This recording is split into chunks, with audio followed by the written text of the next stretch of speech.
तप्त मानस शांत हों जिनके गुणों के गान में।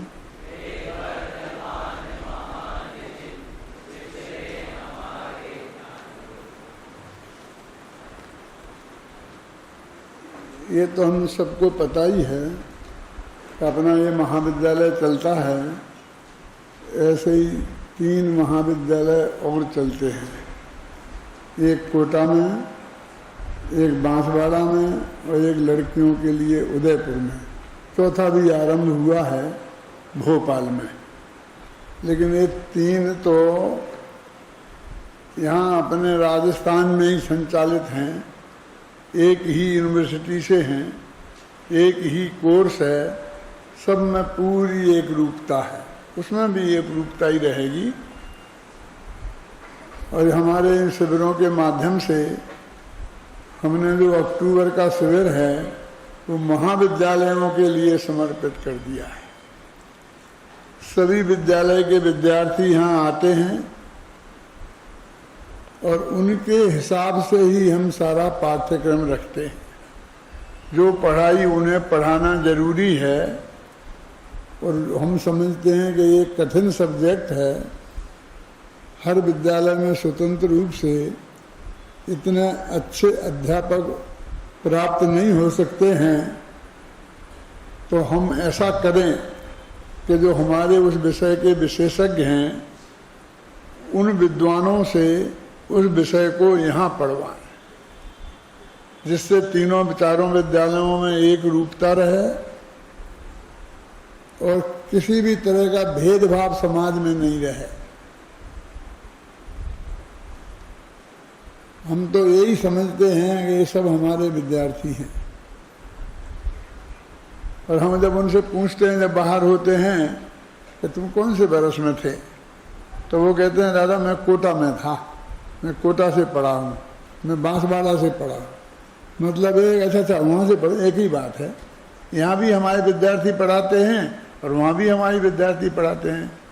अब तो हम तो पढ़ाई पढ़ाते नहीं, प्रवचन नहीं करते हैं, फिर भी एक रूपता हमारी बनी रहे और हम सब विद्वानों को उनमें किसी में कोई कसर नहीं रहे, और समाज को भी ये रहे कि ये विद्वान कोई भी विद्यालय से आया है, ये 19 नहीं है, 21 ही है।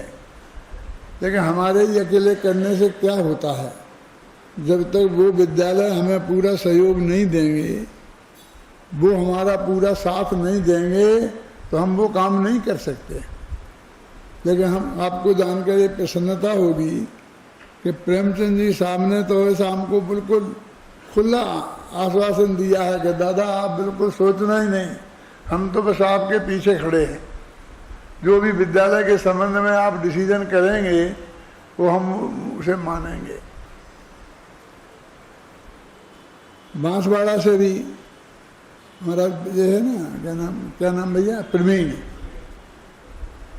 इसने कह दिया उनसे कि भाई हम लोग नक्की करते हैं, दादा जो नक्की करते हैं, अब आप उसमें चलने दो, आप इसमें अपना माथा मत मारो, हम इस काम को करेंगे और तुम कुछ भी करो, हम तो उसमें ही जाएंगे।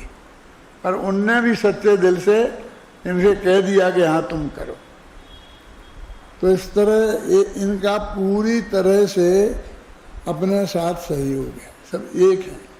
मतलब हम एक ही हैं, हम 3 या 4 या 5 नहीं हैं, जगह अलग अलग होती हैं, नहीं होती एक जगह, तो वहाँ हमको करना पड़ता है। तो इस तरीके से जो अक्टूबर का शिविर आएगा उसमें सब विद्यार्थियों को जो पढ़ाया जाता है 12मासी में, उनमें जो ऐसे सब्जेक्ट होते हैं, जो कठिन विषय होते हैं, जो हम समझते हैं कि वहाँ इतनी अच्छी तरह से नहीं पढ़ाए जा सकेंगे, तो उनको हम स्पेशलिस्ट विद्वानों को उसका विचार किए बिना कि ये कहाँ का है, किसका है, कैसे ग्रुप का, ग्रुपवादी जो होती हैं होती रहें। हम तो विद्वत्ता के हिसाब से डिसीजन करते हैं कि हमारी नए चक्के पढ़ाने में मान लो अभय जी अथवा हमारे संजीव गोधा ये मास्टर हैं, तो इनके द्वारा पढ़वाएं। आत्मख्याति में शांति जी मास्टर हैं, आत्मक शांति जी से पढ़वाएं। करुणान योग में ये प्रवीण होशियार है तो करुणान योग प्रवीण के माध्यम से पढ़ो। मतलब हम उन सब को, उन विद्वानों का पूरा पूरा लाभ दिलाना चाहते हैं, है ना। तो वो आप लोग जनता के लोग हैं तो उन्हें भी असली लाभ लेना है तो वे उस समय आए। अभी तो आ ही गए, अभी आने की मैं क्या अपील करूं, जो आ गए और जो नहीं आए वे यहाँ हैं नहीं मेरी अपील सुनने को, है ना। तो उसमें आपको पूरा लाभ होगा। अपन ने पहले ये निर्णय किया था कि अपना शिविर 10 दिन का होता है तो अपन एक दिन उद्घाटन में चला जाता है, एक दिन समापन में। तो अपन ऐसा नहीं करेंगे, अपन प्रवचन नहीं करेंगे, उद्घाटन भाषण नहीं करेंगे। अभी मिनिस्टर आते हैं, कोई ऐसा होता है तो थोड़ा बहुत करना पड़ता है, वो भी इसके लिए ही है क्योंकि उनके सहयोग के बिना हमारे को जो गवर्नमेंट से सुविधाएं मिलना चाहिए वो नहीं मिल सकती हैं। और भाग्य से भारतीय जनता पार्टी का राज था, तब भी जो मिनिस्टर थे, शिक्षा मंत्री थे, वो भी इसी यूनिवर्सिटी से पढ़े थे। और यहाँ जब उनको चुनाव लड़ा था ना छात्र संघ का, तो ऑफिस अपने स्मारक में ही बनाया था। बाबू भाई हाल में उन्होंने अपना ऑफिस बनाया था, हमने उनको दिया था, तब से ही उनसे संपर्क था। तो उनका भी अपन को पूरा सहयोग मिलता रहा है। और अभी आए हैं तो अभी आपने देखा ही है, ये भी शिक्षा के क्षेत्र के हैं और इनको शिक्षा के क्षेत्र में बहुत रस है और सब तरह का सहयोग देने के लिए मतलब अपन को तैयार हैं। तो अपना ये ज्ञान का यज्ञ बहुत बढ़िया तरीके से चल रहा है और मुझे पक्का भरोसा है कि 150 वर्ष तक चलेगा। पहले विकल्प आता था कि आगे क्या होगा, आगे क्या होगा। अब मेरे को ऐसा कोई विकल्प नहीं है क्योंकि योग्य लोग तैयार हो गए हैं और वे पूरी तन्मयता से, पूरे समर्पण के साथ जैसा अपन चाहते हैं योगदान करके इन विद्यालयों को चलाने में संलग्न है। इसलिए कोई चिंता की बात नहीं है। अब तो समाज का है कि समाज सच्चे दिल से इनका लाभ उठाए, इन्हें सहयोग करे और सब तरीके से इसमें कोई कमी नहीं है। और कमी का कोई सवाल ही नहीं है। हमने ये संकल्प किया था जिस दिन आए थे उसी दिन से कि हम समाज से पैसा नहीं मांगेंगे। आज तक नहीं मांगा, समाज ने मांगने ही नहीं दिया। हमको उस पोजीशन में आना ही नहीं दिया कि हमें उनके सामने हाथ फैलाने पड़ा। हमें उससे कहना पड़े समाज से कि आप ये व्यवस्था करो। बराबर जब जितनी आवश्यकता इस ज्ञान के यज्ञ को चलाने में हुई, समाज से निरंतर हमको सहयोग प्राप्त होता रहा है। तो ये महायज्ञ बहुत अच्छी तरह से चल रहा है। ये बात मुझे इतनी कहनी थी। अभी मैं ये प्रवचन सार शुरू करता हूँ क्योंकि इसमें ज़्यादा समय लगाकर अपने पास भी समय बहुत ज़्यादा नहीं है और मैं चाहता हूँ कि कम से कम प्रवचन सार तो पूरा हो जाए। समय सार पूरा हो गया, आद्योपांत उसका वीडियो वगैरह भी बन गया, टीवी पर भी आता है। और प्रवचन सार के 2 महाधिकार हो गए, ज्ञान तत्व प्रज्ञापन अधिकार और ज्ञेय तत्व प्रज्ञापन अधिकार। अब चरणान योग सूचक चूलिका चलानी है। ये 4 दिन पहले हम चला चुके हैं, 4 दिन पहले वो खत्म हो गया था। अब बीच में फिर हम और कोई सब्जेक्ट चलाएं, ये हमें ठीक नहीं लगा। तो हमने ये चरणान योग सूचक चूलिका चलाई थी, फिर साथ में ये कह दिया था कि शिविर में भी ये चलाएंगे और शुरू से ही चलाएंगे। तो थोड़ा बहुत तुम लोगों को रिपीटिशन हो तो समझ लेना, तत्व ज्ञान में रिपीटिशन गुण होता है, दोष नहीं है। ऐसा जानकर उसको समझना। तो अब ये चरणान योग सूचक चूलिका के बारे में जो सामान्य बातें हैं वो, फिर उसकी आरंभ की चर्चा। फिर एक आचार्य अमय चंद्र कहते हैं मूल जैन तत्व ज्ञान ही मुख्य है और फिर तत्व ज्ञान पूर्वक जो आचरण होता है वो आचरण अंतरंग व बहिरंग दो प्रकार का होता है। अंतरंग वो चारित्र है, बहिरंग है वो सदाचार है। बहिरंग चारित्र कह लो उसे। इस तरह से अंतरंग और बहिरंग भेद से होता है। तो इसमें बहिरंग की चर्चा ज्यादा होगी, अंतरंग की भी होगी सेक्रेटरी जी साहब। इसलिए उन्हें इसे महाधिकार कहने में बहुत बड़ा संकोच हुआ। ज्ञान तत्व प्रज्ञापन महाधिकार और ज्ञेय तत्व प्रज्ञापन महाधिकार, और फिर ये चरणानी योग महाधिकार कह सकते थे, वो चारित्र महाधिकार कह सकते थे, जैसा कि जयसेनाचार्य ने कहा है। लेकिन उन्होंने कहा कि बाही का वर्णन ज्यादा है ना, वो चारित्र का जो ध्यान रूप चारित्र है, जो आत्मा के अनुभव रूप जो चारित्र है, जो शुद्धोपयोग रूप चारित्र है, जो शुद्ध परिणति रूप चारित्र है, उसका वर्णन की मुख्यता से होता तो हम इसे चारित्र अधिकार कहते। लेकिन इसमें तो तुम दीक्षा लेना, फिर अपने माँ बाप से ऐसा बोलना, पत्नी को ऐसा बोलना कि तुम मेरी पत्नी नहीं है, पत्नी तो नाम मात्र की है, जो मेरा राग था इसलिए कारण थी, अब वो राग टूट गया है तो तू मेरी पत्नी नहीं है, अब इसलिए मैं अपने आत्मा की शरण में जाता। ये ऐसे क्या क्या कहना, ऐसी बातों से शुरू किया। अम्बेचंद्राचार्य हैं, वो कहते कि नहीं नहीं, अधिकार महाधिकार तो कम से कम नहीं हो सकता। जयसेनाचार्य यद्यपि अम्बेचंद्राचार्य का बिल्कुल ऐसा अनुकरण करते हैं कि सबसे पहले कहते जो अम्बेचंद्राचार्य ने अर्थ किया वो एकदम सही है।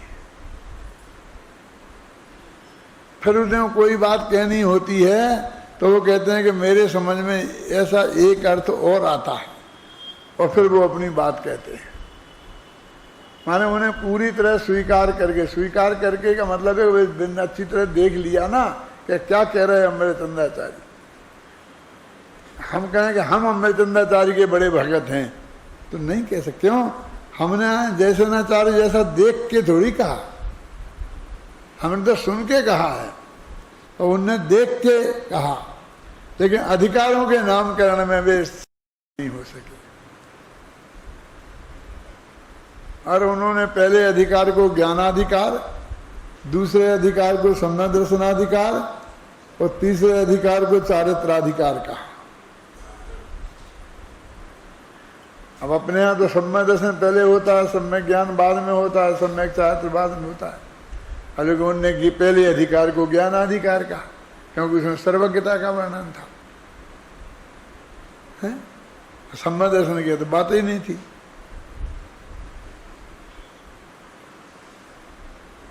अब जब पहले को ज्ञानाधिकार कह दिया तो दूसरे में तत्व ज्ञान का वर्णन है। पहले अधिकार में 4 चीजों का वर्णन है: शुद्धोपयोग, केवल ज्ञान, अतीन्द्रिय अनंत सुख और सामान्य सुख, शुभोपयोग। ये 4 चीजों का वर्णन ज्ञान तत्व प्रज्ञापन अधिकार में है। और फिर 3 चीजों का वर्णन ज्ञेय तत्व में है: सामान्य से द्रव्य का स्वरूप, विशेष से द्रव्य का स्वरूप और परस्पर में ज्ञेय ज्ञान विभागाधिकार, उन दोनों में भेद विज्ञान। ये 3 महाधिकारकों में, जैसे 7 अधिकारों में, 2 महाधिकारों में 7 अधिकार उन्होंने दिए। जैन तत्व ज्ञान को उन्होंने इसमें स्पष्ट किया। अब ये कहते हैं कि अब मैं चरणानी योग की बात करता हूं। देखो आपकी किताब निकाल, शास्त्र जो है हाथ में है ना, इसका पहला वाक्य टीका का लिखते हैं कि अथ परेशान चरणान योग सूचिका चूलिका है। इसमें लिखे, देखो ऊपर सबसे देखो, ये बात मैं दूसरों के लिए कह रहा हूं। पहले नहीं कहा कि मैं दूसरों के लिए कह रहा हूं। इसका मतलब पहला और दूसरा अधिकार उन्होंने अपने लिए लिखा था। फिर यही नहीं, फिर एक पहली गाथा शुरू करते हैं ना, तो उसके उत्थान का में फिर लिखते हैं, इति चरणा चरणे परान प्रयोजयति, के चरण माने चारित्र के आचरण में दूसरों को लगाता हूं, परान प्रयोजयति में प्रेरित करता हूं दूसरों के लिए। तो ये परान परान क्यों कह रहे बार बार, परेशान क्यों कह रहे? तीसरी जगह भी है, कौन सी गाथा में है? 13वीं में रखने निकाली थी ना अपन ने, हैं? मैं सुनता नहीं हूं भाई कब, हैं?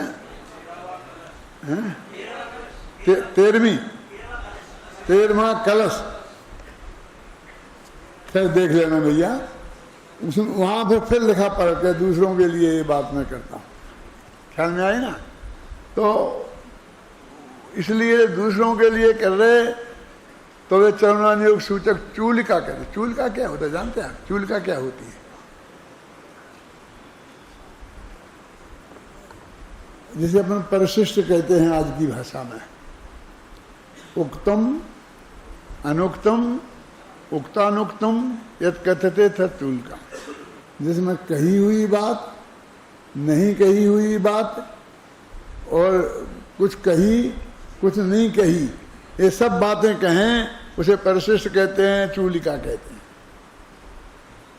ऐसा होता है कि जब अपन कोई चीज लिखने बैठते हैं ना, तो सब बैलेंस बना करके चलते हैं ना, लेकिन एक चीज के बारे में हमें बहुत विस्तार से समझाना है, और बहुत बातें हैं।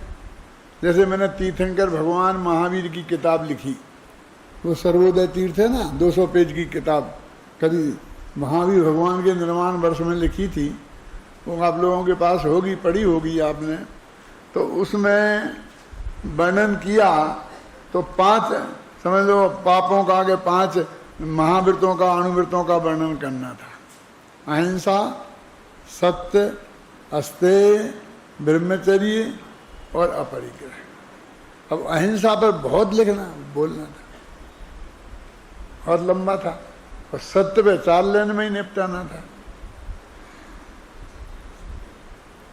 इतनी बड़ी किताब बन नहीं सकती थी, तो अहिंसा को भी हमने 1 पेज में ही निपटा दिया, और फिर सत्य को भी 1 पेज में, आचौर ब्रह्मचर्य वगैरह को भी 1-1 पेज में निपटा के आगे बढ़ गए। लेकिन वो अहिंसा पर वो मन में रह गई थी, तो एक परिशिष्ट के रूप में फिर अहिंसा पर 15-20 पेज अलग लिखे। समझा? उसे हम चूलिका कह सकते हैं। उसमें जो बात पहले कह रही थी वो भी आई, जो नहीं कही वो भी आई, और कुछ कही कुछ नहीं कही सब आती है। उसमें ऐसा प्रतिबंध नहीं होता है कि क्या कहो क्या नहीं कहो, हमें जो कहना है सो सब कह दे, ख्याल में है ना? तो उन्हें चूलिका कहते हैं। लेकिन जैसे ना चारित्र महाधिकार कहते हैं, तो एक तो व्यवहार की मुख्यता ज़्यादा है, इसलिए वो उसे चूलिका कहते हैं, लेकिन वे निभा नहीं पाए, घबराना नहीं, क्योंकि महाधिकारों में उनने अधिकारों में बांटे थे अध्याय। ख्याल में आई बात क्या? नहीं, 4 पहले महाधिकार में 4 अधिकार, क्यों? फिर दूसरे में 3 अधिकार। तो चरणानुयोग सूचक चूलिका, तो इसका मूल नाम तो रखा चूलिका, और फिर लिखा क्या है, कौन सा अधिकार? आचरण प्रज्ञापन अधिकार, मोक्ष मार्ग प्रज्ञापन अधिकार, पंचरत्न प्रज्ञापन अधिकार, एक और है बीच में, क्या है? शुद्धोपयोग, शुभोपयोग अधिकार। तो अभी जब महाधिकार नहीं लिखते हो तो अधिकार कैसे? अधिकार तो महाधिकार के अंतर्गत होते हैं। और जो चरणानुयोग सूचक चूलिका है, तो चूलिका में चूलिकाएं लिखनी थी ना, क्यों? लेकिन उनको अधिकार नाम दिया है। मैं ये कहना चाहता हूँ कि ये विषय भी जो है वो इतना अधिक महत्वपूर्ण है क्या, कि उसको उसमें भी कम महिमा की बात नहीं है, बहुत आवश्यक चीज है जो हमारे समझने लायक है। समझिए, मैं विद्यार्थियों को तो 4 दिन में 5 दिन में इन प्रकरणों को बहुत विस्तार से समझा चुका हूँ। आपको सिर्फ संक्षेप में बता रहा हूँ और फिर मैं आगे गाथाओं में चलूँगा। देखो पहले ही जो उन्होंने मंगलाचरण जैसा छंद लिखा है, तो द्रव्य से शुद्ध, बोलो पढ़ो भाई।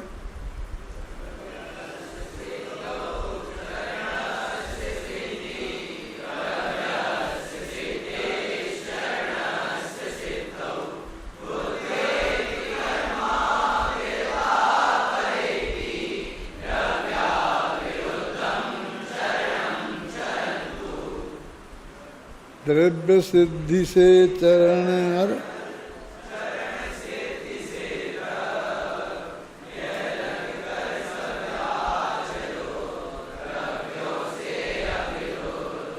वे कहते हैं द्रव्यस्य सिद्धौ चरणस्य सिद्धि। द्रव्य की सिद्धि में चरण की सिद्धि है, और चरण की सिद्धि में द्रव्य की सिद्धि है। पहली पंक्ति में ये बात कही कि चरण की सिद्धि में द्रव्य की सिद्धि, द्रव्य की सिद्धि। वो जो प्रशिक्षण शिविर में मैं एक व्याख्यान देता हूँ ना कि जैन दर्शन क्या है, तो कलात्मक विज्ञान है, वैज्ञानिक कला है। जैन दर्शन का सम्यक दर्शन और सम्यक ज्ञान विज्ञान है, और चारित्र कला है। तो वही बात है इसमें। वो ये कह रहे हैं कि द्रव्यस्य सिद्धि माने तत्व ज्ञान जो हमने बताया है, द्रव्य की सिद्धि की है ना 2 अधिकारों में। कौन कौन से में? ज्ञान तत्व प्रज्ञापन में और ज्ञेय तत्व प्रज्ञापन में।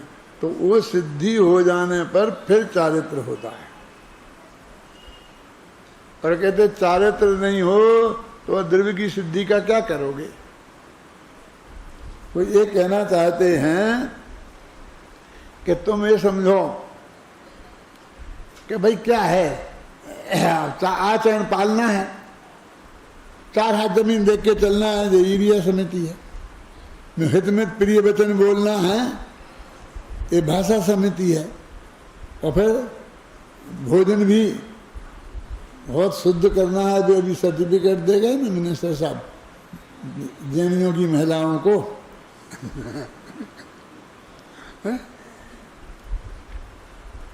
तो वो आचरण करना है, उनको वो पालना है। तो वो ये कहते हैं कि ये सब हो जाएंगे हम चारित्र के धनी। और फटाफट अभी ये खूब सोच का खाती हूँ और ऐसा नहीं खाती हूँ कि जिनकी व्यवस्था में करने में अपन बहुत परेशान हो जाए, माने में बहुत बड़ी धर्मात्मा है। तो अभी महाराज किसी के पास पहुंच जाए तो फटाफट वे दीक्षा दे देंगे। यही योग्यता है। ये कोई उनसे पूछने वाला नहीं कि तुमने ज्ञान तत्व प्रज्ञापन अधिकार और ज्ञेय तत्व प्रज्ञापन अधिकार पढ़ा है कि नहीं पढ़ा है, और उसमें क्या लिखा है, वो कोई नहीं पूछने वाला है। जैसे मैं उदाहरण देता हूँ कि है क्या डॉक्टरी मास्टरी पढ़ने में 5-5 साल 10-10 साल बर्बाद करते हैं।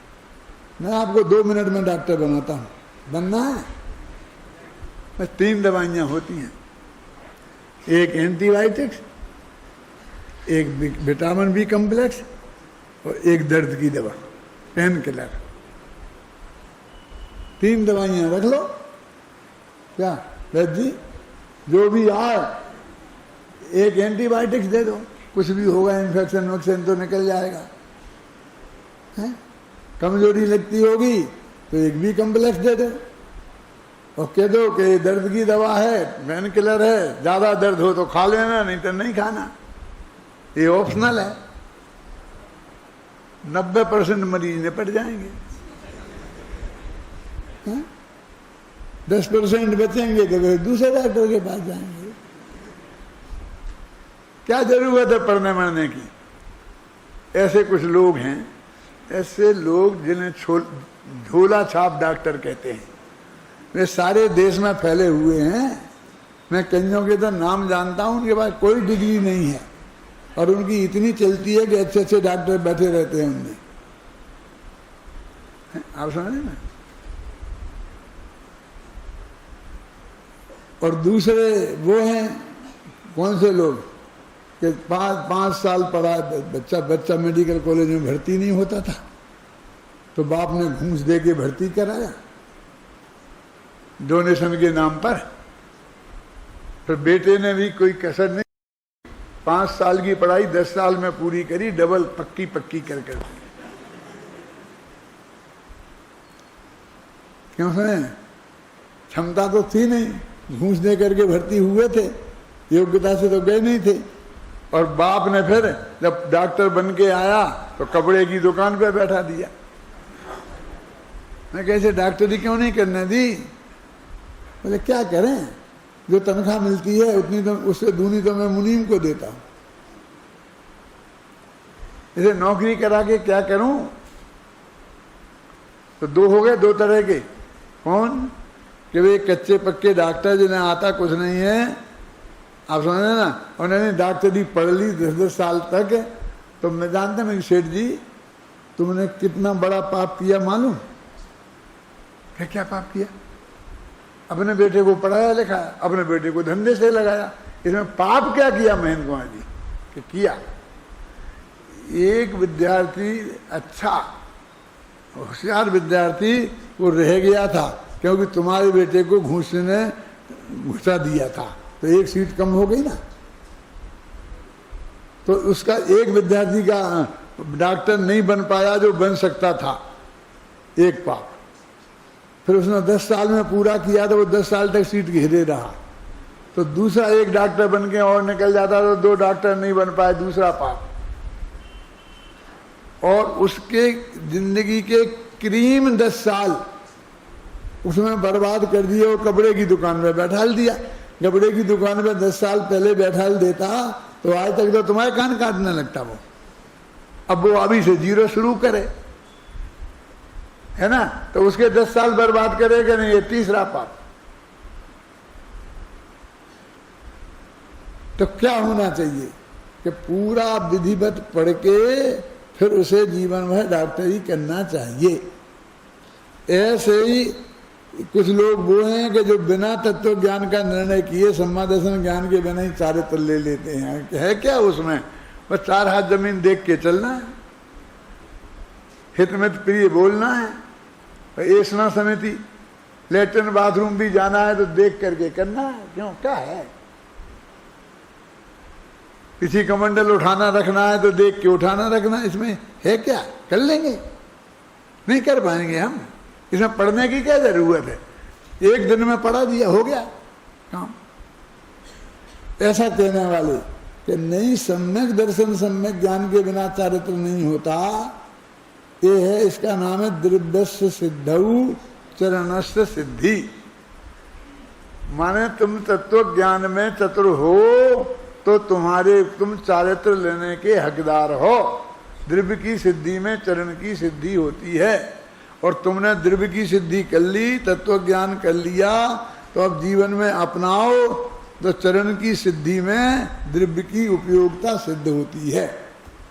चरण से सिद्धौ द्रव्य से सिद्धि, द्रव्य से सिद्धौ चरण से सिद्धि।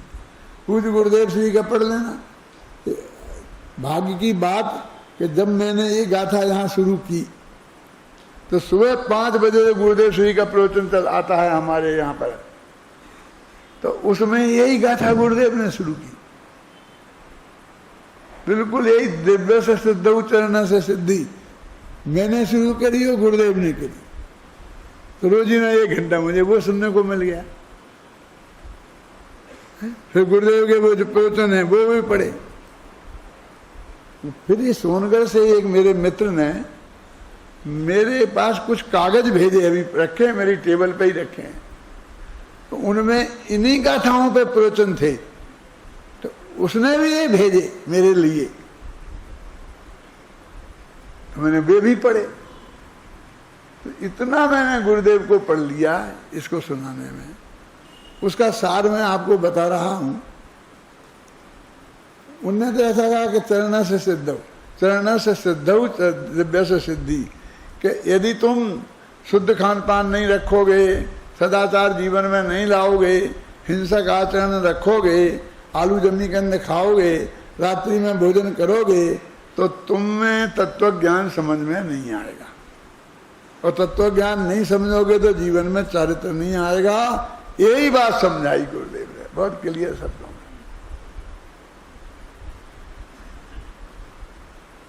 क्या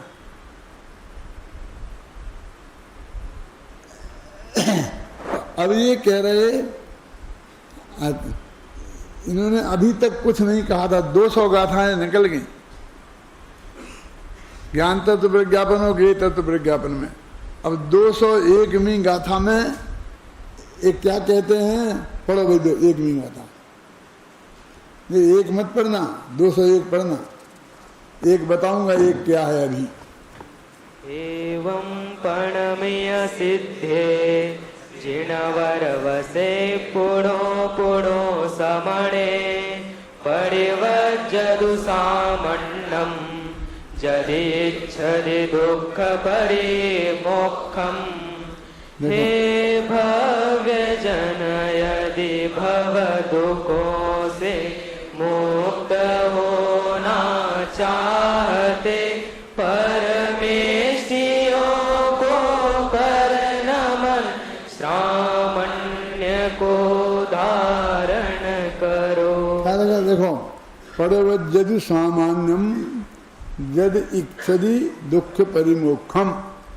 यदि तुम दुखों से छूटना चाहते हो तो सामान्यम परिवज्जदु मुनिपने को धारण करो, है ना। ये आदेश दे रहे हैं वो, कहीं नहीं कहा कि तुम ऐसा करो। अभी तक क्या बात करते थे, ऐसा है ऐसा है, केवल ज्ञान में सारा लोकालोक जानने में आता है। यदि अनुत्पन्न पर्याय नष्ट पर्याय यदि के ज्ञान में नहीं झलकें तो उस ज्ञान को दिव्य कौन कहेगा, ऐसी बातें करते थे। क्या है ये बताते थे, करो वाली बात नहीं करते थे। अब पहली गाथा करो से आ गई। परिवज्जदि सामान्यम यदि इच्छति दुख परिमोक्षम। यदि दुख से छूटना चाहते हो तो श्रामण्य को धारण करो, माने मुनिपना धारण करो। बहुत से लोग हमारे मोक्षु भाई ऐसा कहते हुए मिल जाएंगे आपसी चर्चा में कि जमाना बहुत खोटा है, अभी कोई मुनि मत बन जाना, कोई व्रत प्रतिज्ञा मत ले लेना है, नहीं तो बहुत पछताओगे, कोई नहीं है, सब भ्रष्ट हैं, ऐसे हैं वैसे हैं दुनिया भर की। और जमाने में हो ही नहीं सकता, अनुद्दिष्ट आहार मिल ही नहीं सकता, तो नहीं मिलेगा तो फिर उद्दिष्ट आहार लेके पड़ोगे तो सच्चे हो ही नहीं सकते हो। इसलिए बिल्कुल दूर रहना। अरे उनसे तो दूर रहना ही, लेकिन उसको धारण करने से भी दूर रहना है? उनसे मैं ये कहना चाहता हूं कि तुम अम्बेचंद के भगत हो ना, अम्बेचंद के आधार पर ये बात कह रहे हो ना। वे तो कह रहे कि सामान्य बना धारण करो। कुंद कह रहे हैं परवज्जदि सामान्यम, श्रवण बना को धारण करो। तो तुम कहते कि नहीं है, जमाना खोटा है, उन्हें नहीं मालूम था।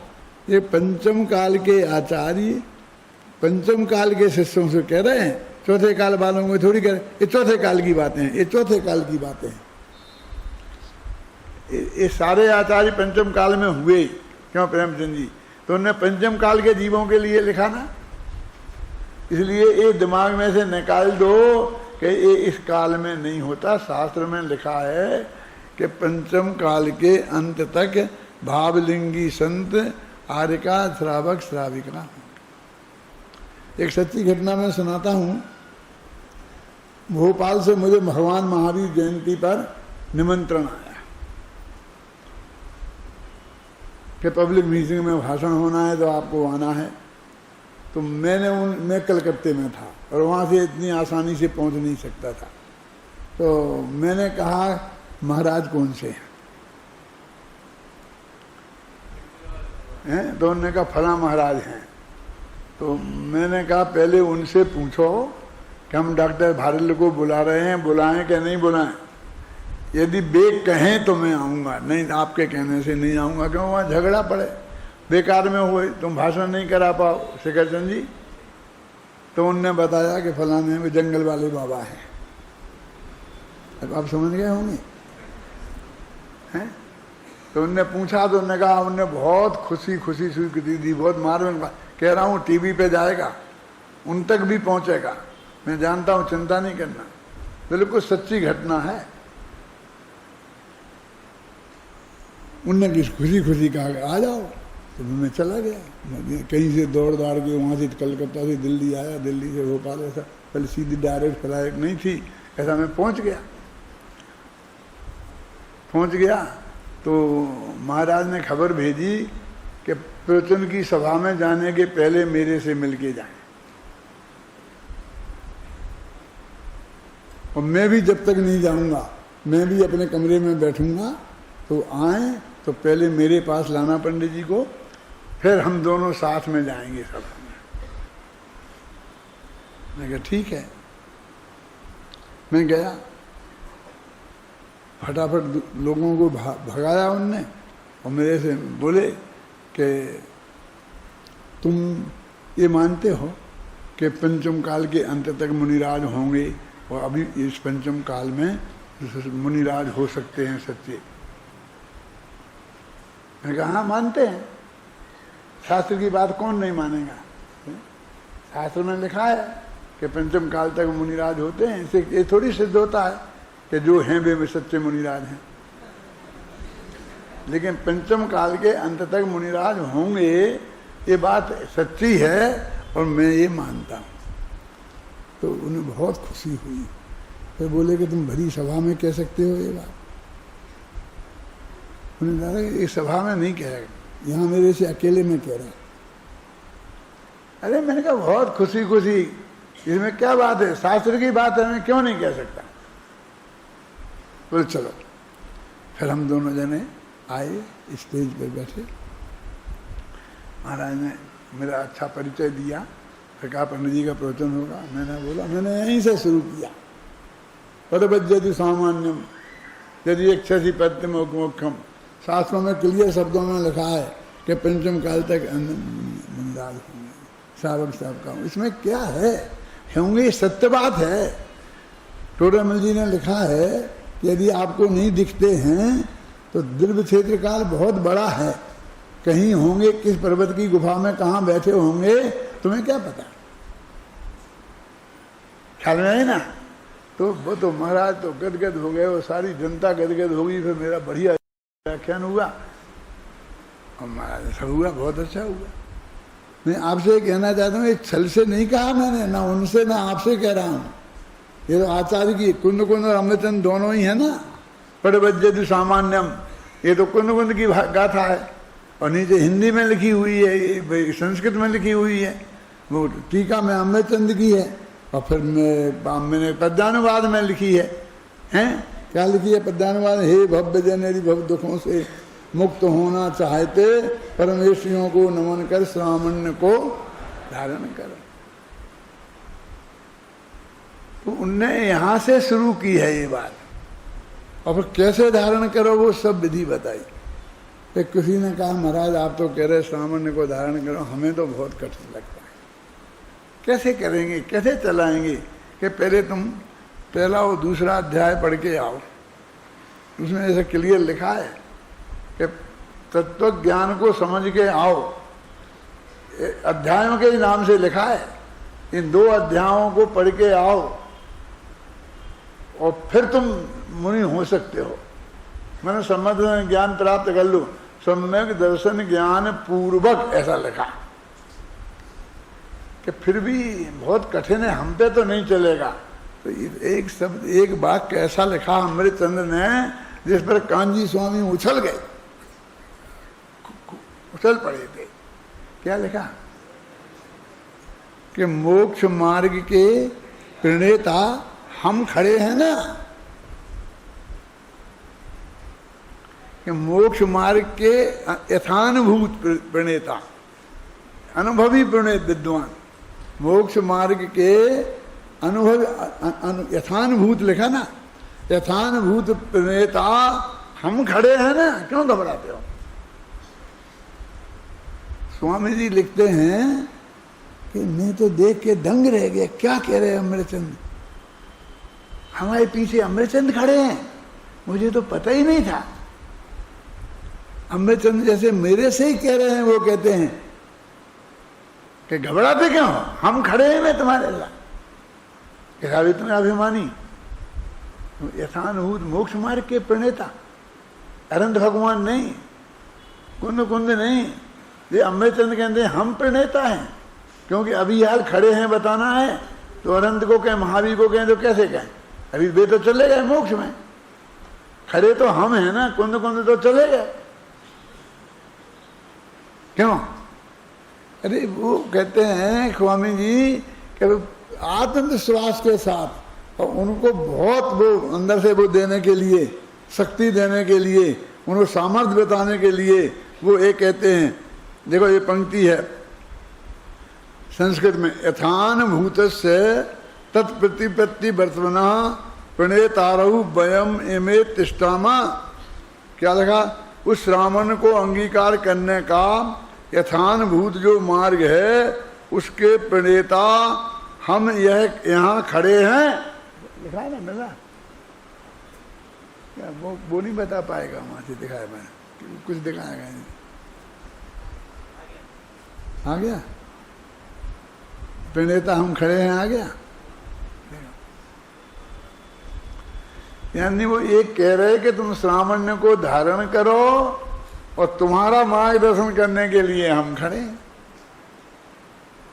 हैं, हम तुम्हें बताएंगे कैसे चला जाता, कैसे किया जाता, कैसे रह जाता, हो गए सब हो गए, कैसे ये बताएंगे, हम हो जाएंगे तो हो जाएंगे।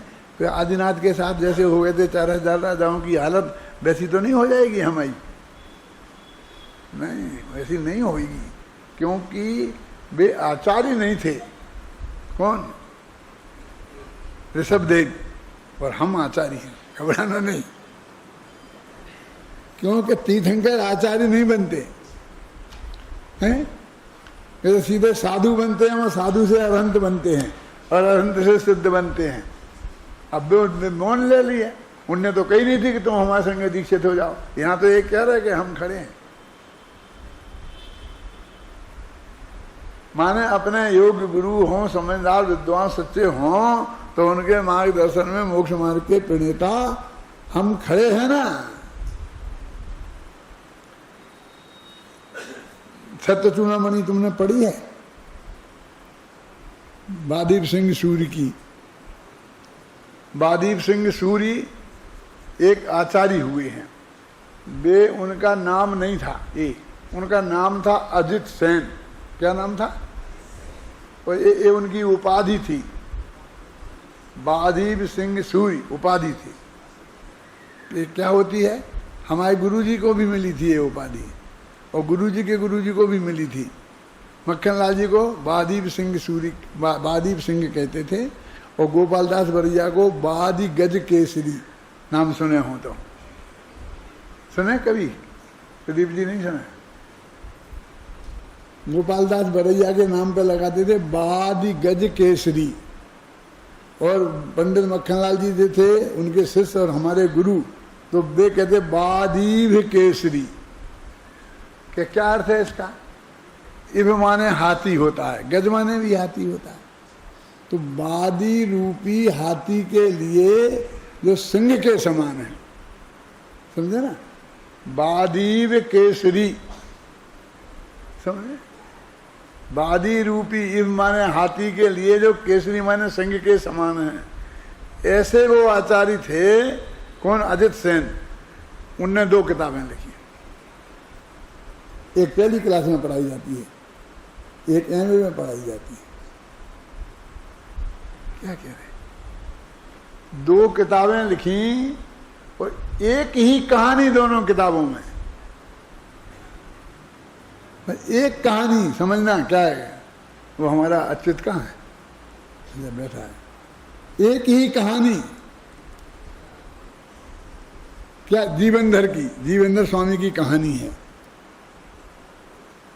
जब हम मुनेना विद्यालय में भर्ती हुए तो पहले दिन हमें छत्र चूड़ामणि पढ़ाई गई। समझे? आप समझे? पहली क्लास का मतलब समझ गए? First day.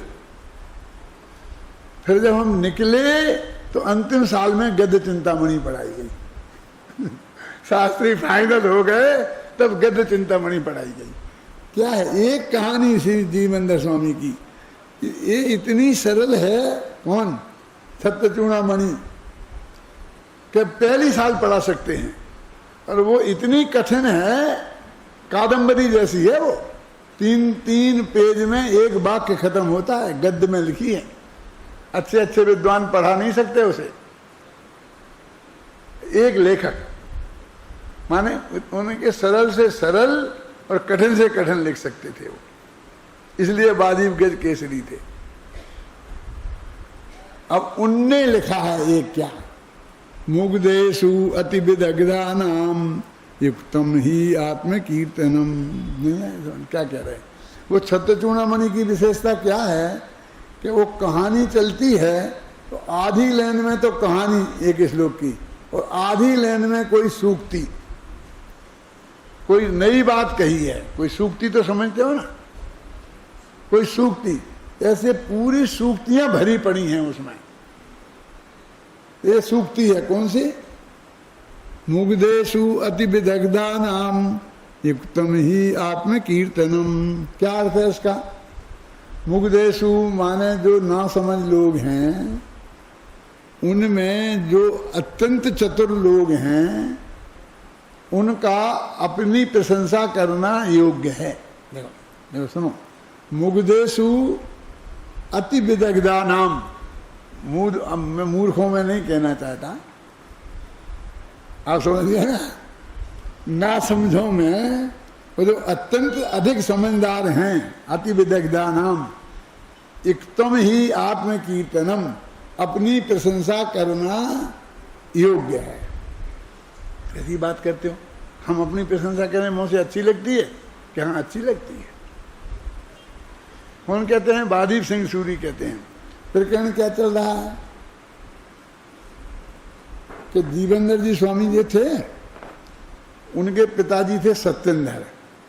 उनके पिताजी को मारकर उनके मिनिस्टर ने राज्य हड़प लिया था और राजा बन गया था काष्टांगार। और उनकी पत्नी गर्भवती थी, तो इनने देखा कि इसने राज हड़प लिया मेरा और ये राजा बन गया है, तो ये मेरे बच्चे को भी मार डालेगा मुझे मारने के साथ। तो उनने एक यंत्र बनाया और एक अपने उड़न खटोला बनाया, समझ लो हेलीकॉप्टर, और उसमें अपनी पत्नी को बैठा के और छोड़ दिया। तो वो जाकर 2-4 किलोमीटर दूर जंगल में जाकर के उतर गया। वहाँ पहुँच गई उनकी पत्नी, गर्भ में थी जीवनंदर स्वामी। अब फिर वहाँ कोई मिल गया और फिर वो अपने घर ले गया। एक सेठ मिल गया था, वो सेठ अपने घर ले गया और उसने पाला, वहीं पैदा हुए जीवनंदर।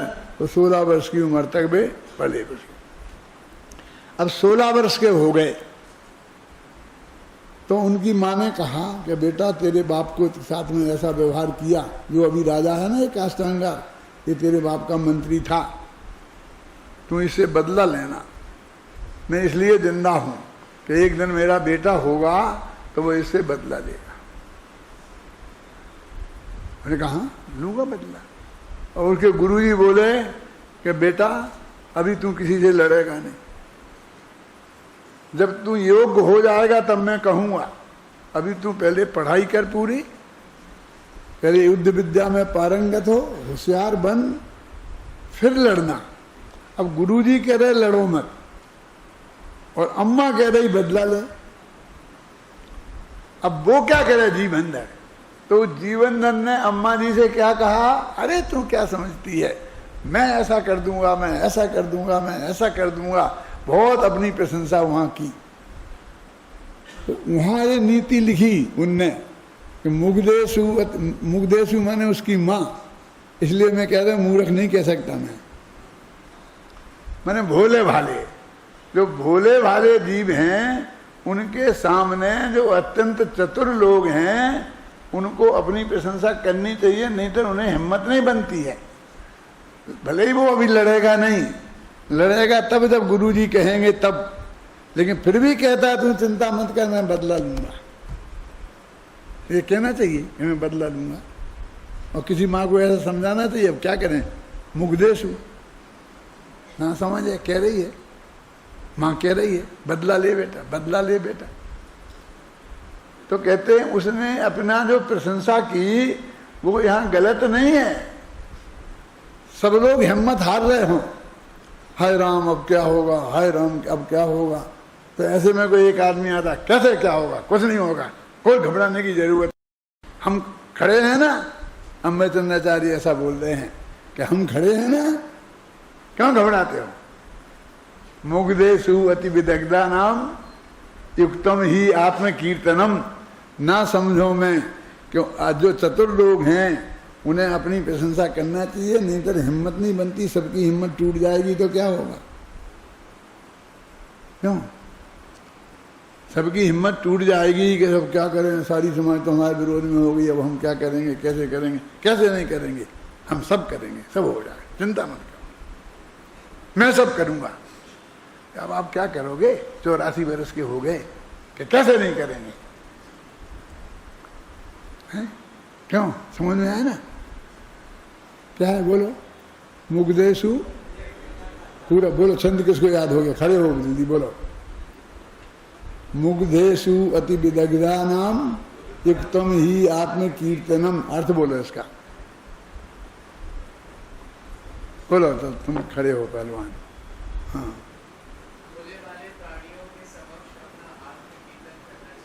वो उपयुक्त है, वो अनीति नहीं है, वो नीति है, वो ऐसा कहते हैं। तो वो कहते हैं कि ये जो अमृतचंद्राचार्य ने ये कहा, उनका ये कथन युक्त है। क्यों, क्योंकि नहीं तो फिर कोई हिम्मत ही नहीं करेगा। अब जब तुम कहोगे कि महाराज हमें दीक्षा दे दो, तो फिर वे कहेंगे तुम्हें तत्व आता है कि नहीं, सर्वज्ञता का स्वरूप आता है कि नहीं, कि क्या होती है सर्वज्ञता, कि पहले पढ़ो फिर दे देंगे। फिर वो पूरी शर्तें लगाएंगे। ऐसा नहीं कि चढ़ जा बेटा सूली पे, भला करे भगवान, के बाद में सीख लेना।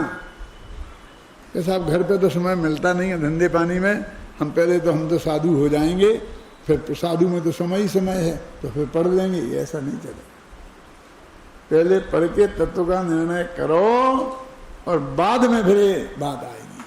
तो ये सारी बातें अभी अपन ये चरणान योग सूचक चूलिका में करने वाले हैं, उसकी भूमिका मैंने आपको थोड़ी सी बताई।